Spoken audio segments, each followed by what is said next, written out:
மசாலா நேயர்கள் அனைவருக்கும் வணக்கம். நான் உங்கள் உமா முருகேசன்.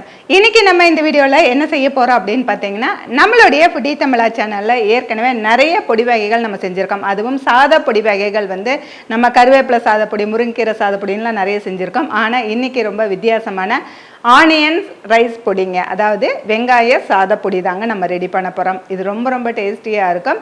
இந்த ஒரு பொடியை நம்ம அரைச்சி வச்சுக்கிட்டோம்னா குழம்பு எதுவும் செய்ய முடியல அப்படிங்கிற டைமில் வெறும் ரைஸ் இருந்ததுன்னா இந்த பொடியை போட்டு சாப்பிட்றதுக்கு ரொம்பவே சூப்பராக இருக்கும். இதை பேச்சுலராக இருக்கவங்க அல்லது நம்ம வெளியூர் போகிறோம் அப்படின்னா அந்த டைமில் கூட இந்த மாதிரி பொடியை அரைச்சி நம்ம எடுத்துகிட்டு போய்க்கலாங்க. இந்த ஆனியன் ரைஸ் பொடி எப்படி செய்யறது அப்படிங்கிறத ஃபுல் அண்ட் ஃபுல்லாக இந்த வீடியோவில் சொல்லியிருக்கேன். வீடியோவை கடைசி வரைக்கும் பாருங்கள். வாங்க வீடியோக்குள்ள போகலாம். 40க்கும் மேற்பட்ட மசாலா வகைகள், ஊறுகாய் வகைகள், வத்தல் வகைகள் அனைத்தும் வீட்டு முறையில் தரமாகவும் சுவையாகவும் தயாரித்து நான் கொடுத்துட்டு இருக்கிறேன். இது உலக நாடுகள் அனைத்துக்குமே நம்ம கொரியர் மூலமா அனுப்பி வச்சுட்டு இருக்கிறோம். இது தேவைப்படுறவங்க கீழே இருக்கிற வாட்ஸ்அப் நம்பருக்கு வாட்ஸ்அப் பண்ணுங்க. ஆனியன் பொடி செய்ய தேவையான பொருட்கள்: பெரிய வெங்காயம் 1 கிலோ, நிலக்கடலை 1 கப், பொட்டுக்கடலை 1/2 கப், கடலைப்பருப்பு 2 டேபிள் ஸ்பூன், வெள்ளை உளுத்தம் பருப்பு 2 டேபிள் ஸ்பூன், வர மல்லி 4 டேபிள் ஸ்பூன், சீரகம் 1 டீஸ்பூன், வெந்தயம் 1/2 டீஸ்பூன், பெருங்காயம் 1/2 டீஸ்பூன், புளி எலுமிச்சை அளவு, 10 வரமிளகாய், காய வச்ச பூண்டு 1/2 கப், வரமிளகாய் தூள் 1 டேபிள் ஸ்பூன், தேவையான அளவு உப்பு, 1 கப் கருவேப்பிலை. ஆனியன் பொடி செய்யறதுக்கு நம்ம 1 கிலோ பெரிய வெங்காயம் எடுத்திருக்காங்க. இதை தோலெல்லாம் நம்ம எடுத்துட்டு அதுக்கப்புறம் கழுவிட்டு நீள நீளமா கட் பண்ணி எடுத்துட்டு அதுக்கப்புறம் நம்ம ஃப்ரை பண்ண போறோம்.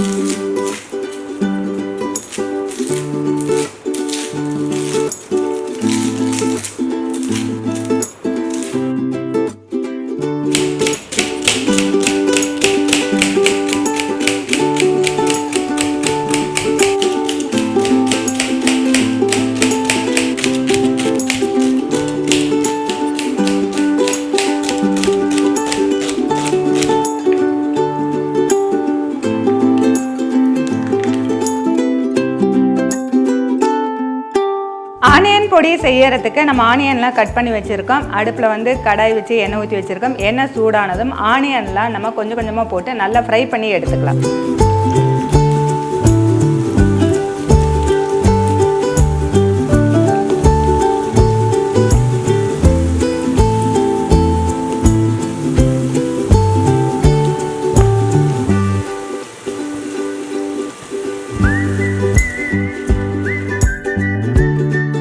வெங்காயம் நல்லா ரோஸ்ட் பண்ணியிருக்கோங்க. இந்த மாதிரி நல்லா டார்க் ப்ரௌனாக நல்லா ஃப்ரை பண்ணிவிட்டு நம்ம இந்த கூடையில் டிஷ்யூ ஒரு 4-5 போட்டு அதில் போட்டிருக்கோம். ஏன்னா இதில் எண்ணெய் இருக்கும், அது ட்ரைன் ஆகிறதுக்காக நம்ம டிஷ்யூ பேப்பரில் போட்டிருக்கோம். அடுத்ததாக பார்த்தீங்கன்னா நம்ம எடுத்து வச்சிருக்கிற பொட்டுக்கடலை, நிலக்கடலை, வரமிளகாய், கருவேப்பிலை, இது 4 மட்டும்தான் நம்ம எண்ணெயில் பொரிச்சு எடுக்க போகிறோம்.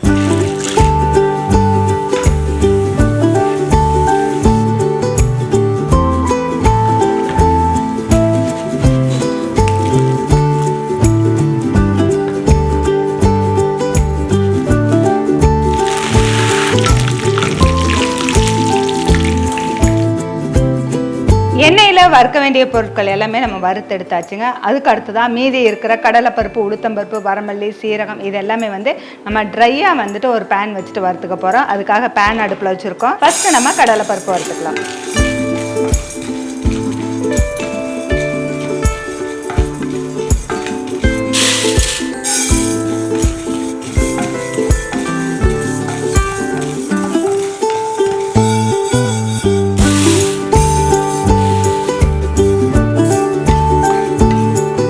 அடுத்ததா காய வச்ச பூண்டை வறுத்துக்கலாம்.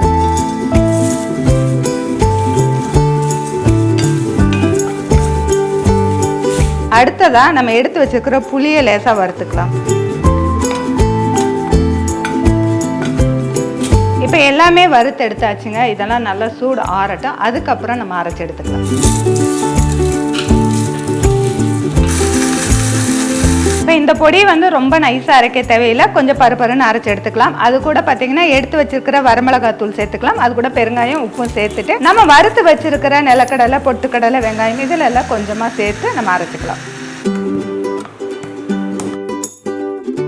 ஆனியன் பொடியை அரைச்சு எடுத்தாச்சு. நம்ம அரைக்காம கொஞ்சம் மிளகாய், கருவேப்பிலை, நிலக்கடலை, பொட்டுக்கடலை, அது இல்லாம வறுத்த ஆனியன் இதெல்லாமே அரைக்காம மீதி வச்சிருக்கோம். பாதி மட்டும் தான் போட்டு அரைச்சிருக்கோம். மீதி பாதியை அப்படியே நம்ம மிக்ஸ் பண்ணிக்கலாம்.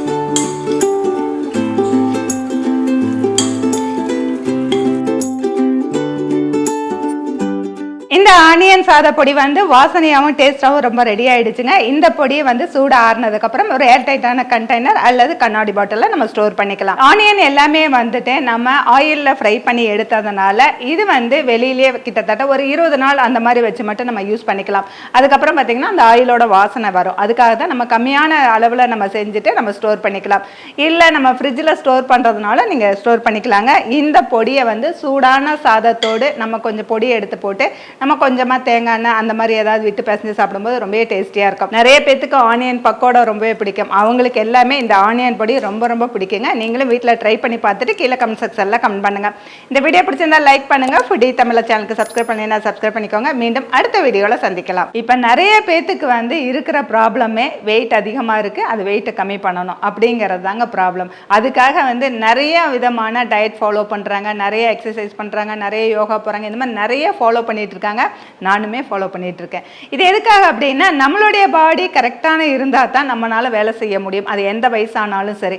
அப்போ வந்துட்டு நம்ம சாப்பாடு தான் நம்ம முக்கியமாக பார்க்கணுங்க. என்ன எக்ஸசைஸ் பண்ணாலும் என்ன பண்ணனாலும் நம்ம எடுத்துக்கிற சாப்பாடு வந்து ஹெல்த்தியாக இருக்கணும். அதுக்காக நம்ம இப்போ வந்துட்டு ஒரு டயட் சார்ட் மாதிரி ஒரு டயட் லஞ்ச் மெனு வந்து நம்ம பண்ண போகிறோங்க. அடுத்ததான் வந்து பீட்ரூட் பொரியல் செஞ்சுக்கலாம். கொஞ்சமாக ஆயில் சேர்த்துக்கலாம்.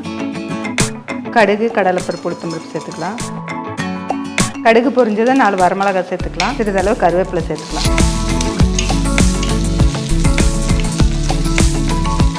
அடுத்ததாக சின்ன வெங்காயம் கட் பண்ணி வச்சிருக்கோம், அதையும் சேர்த்துக்கலாம்.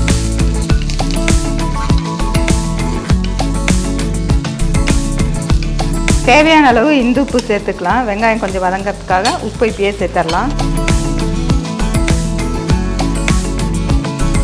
இப்போ நம்ம கட் பண்ணி வச்சிருக்க பீட்ரூட் சேர்த்துக்கலாம்.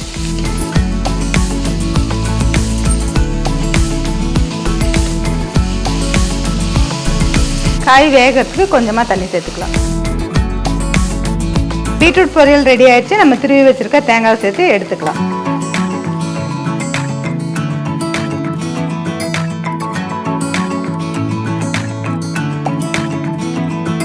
அடுத்ததான் நம்ம கருவேப்பிலை பொடி அரைச்சிக்கலாம். ஃபர்ஸ்ட் வெள்ளை உளுந்து வறுத்துக்கலாம். அது கூடயே கடலைப்பருப்பு வறுத்துக்கலாம்.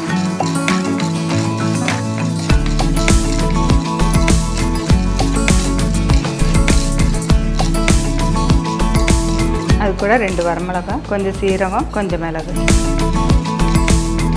இதெல்லாம் நல்லா கொஞ்சம் ஃப்ரை ஆயிடுச்சு. அது கூட கருவேப்பிலை 1 கப்பு சேர்த்துக்கலாம். அடுப்பு ஆஃப் பண்ணிடலாம். இதே சூட்டில் கருவேப்பிலை சூடாயிரும். இதுலேயே தேவையான அளவு உப்பு சேர்த்துக்கலாம்.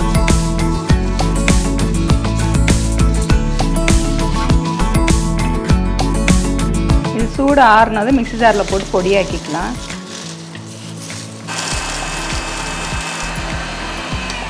இந்த மாதிரி கொஞ்சம் அதிகமாக செஞ்சு கூட நம்ம ஸ்டோர் பண்ணிக்கலாம். இப்போ இந்த பொடியை வச்சு நம்ம சாதம் கலரிக்கலாம். இதில் கொஞ்சமாக ஆயில் சேர்த்துக்கலாம். கொஞ்சம் கருவேப்பிலை சேர்த்துக்கலாம். அந்த பொடி கொஞ்சம் சேர்த்துக்கலாம். சாதம் 1 கப்பு சேர்த்துக்கலாம்.